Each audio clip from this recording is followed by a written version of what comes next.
Wali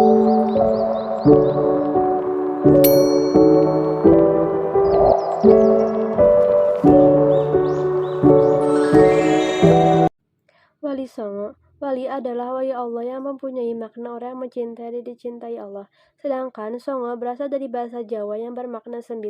Jadi Wali Songo berarti wali 9 yang mencintai dan dicintai Allah. Mereka dipandang sebagai pemimpin dari sejumlah membalik Islam di Indonesia. Sunan Ampel adalah putra Syekh Ibrahim As-Samarkandi. Beliau lahir di Campa pada tahun 1401. Beliau termasuk salah satu tokoh Wali Songo yang berperan besar dalam pengembangan Islam di Pulau Jawa khususnya, dan daerah lain Nusantara. Sunan Ampel yang memiliki nama asli Raden Rahmat menikah dengan Putri Arya Teja, yaitu Bupati Tuban yang juga cucu Arya Lembu Sura, Raja Surabaya. Sunan Ampel wafat di Surabaya pada tahun 1481 dan dimakamkan di Ampel. Adalah putra Sunan Ampel dari pernikahannya dengan Nyai Ageng Manila Putri Arya Teja, Bupati Tuban. Beliau lahir di Surabaya pada tahun 1465 dan wafat pada tahun 1525.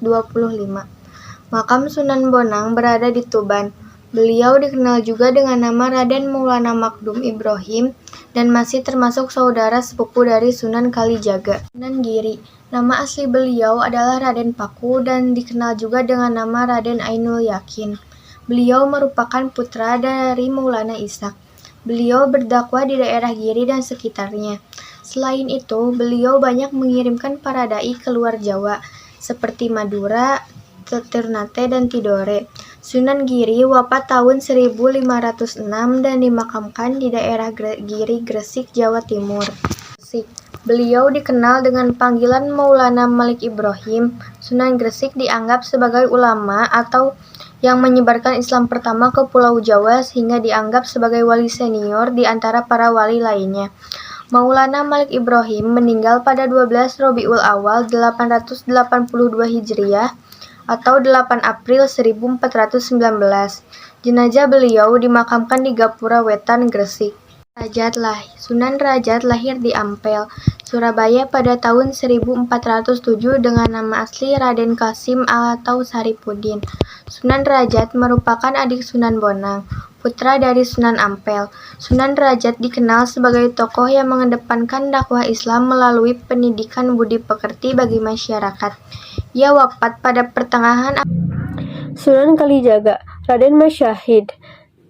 Nama Kalijaga berasal dari bahasa Arab Kalijaka, pemimpin yang menegakkan kebersihan dan kesucian. Sunan Kalijaga dianggap sangat berjasa dalam mengembangkan seni wayang kurma atau wayang kulit, serta gamelannya digunakan sebagai media dakwah Islam. Beliau juga mengembangkan seni suara ukir, busana pahat, serta kesusastraan. Sunan Kudus. Ja'far Shadiq. Sunan Kudus berdakwah di daerah Kudu dan sekitarnya. Beliau seorang ulama yang menguasai disiplin ilmu seperti fiqh, usul fiqh, tauhid, hadis, tafsir, dan logika. Beliau mendapatkan gelar waliul ilmi, orang yang kuat ilmunya. Sunan Kudus juga menciptakan gending Mas Kumambang dan Minjil. Sunan Muria. Raden Umar Syaid atau Raden Prawoto. Beliau adalah putra dari Sunan Kalijaga. Dalam berdakwah, Sunan Muria cenderung memilih tempat yang jauh dan terpencil dengan menyelenggarakan semacam kursus-kursus keagamaan bagi kaum pedagang, nelayan, dan rakyat biasa. Sunan Gunung Jati. Raden Syarif Hidayatullah. Beliau lahir di Mekah pada tahun 1448. Beliau merupakan cucu Prabu Siliwangi, Raja Pajajaran. Beliau berdakwah mengajarkan agama Islam di daerah Cirebon, Majalengka, Kuningan, Kawali, Sunda Kelapa, serta Banten. Mana para wali songo memperkenalkan nilai-nilai Islam kepada masyarakat Indonesia. Mereka menyebarkan dan mengenalkan ajaran agama Islam melalui budaya, dengan lebih menekankan pola mengenalkan budaya baru di tengah institusi kuasa kerajaan, yaitu budaya agama Islam yang berintegrasi dengan budaya lokal atau nilai-nilai kearifan lokal, sehingga dapat diterima oleh masyarakat pada saat itu.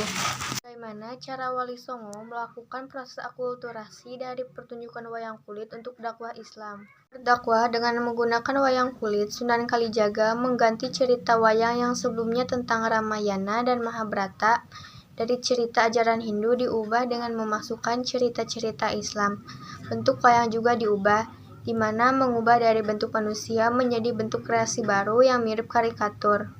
Mengapa Wali Songo berdakwah menggunakan pendekatan kebudayaan kepada masyarakat? Wali Songo menggunakan pendekatan melalui kebudayaan dan kesenian untuk menunjang keberhasilan Islamisasi. Misalnya, Sunan Kalijaga dalam melakukan dakwah secara luas, karena masyarakat Jawa saat itu masih menganut kepercayaan lama. Sunan Kalijaga mendekatkan diri ke dalam masyarakat yang masih awam. Kesimpulan yang dapat kita ambil adalah generasi muda harus bersedia berjuang dalam rangka meninggikan agama Allah, mengembangkan jalinan silaturahmi dengan cara-cara yang bijaksana.